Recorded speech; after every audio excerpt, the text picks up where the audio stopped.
ராசி இல்லை இவள் என பலர் தூற்றிய போது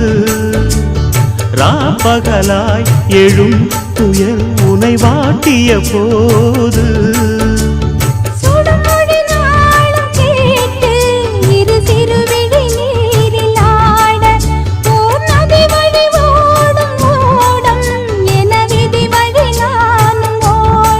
போதும் போதும் வாழ்க்கை என்று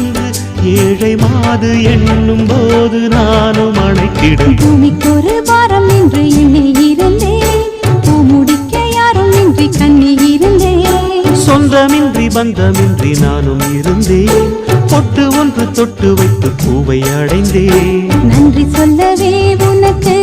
என் மன்னவா வார்த்தை இல்லையே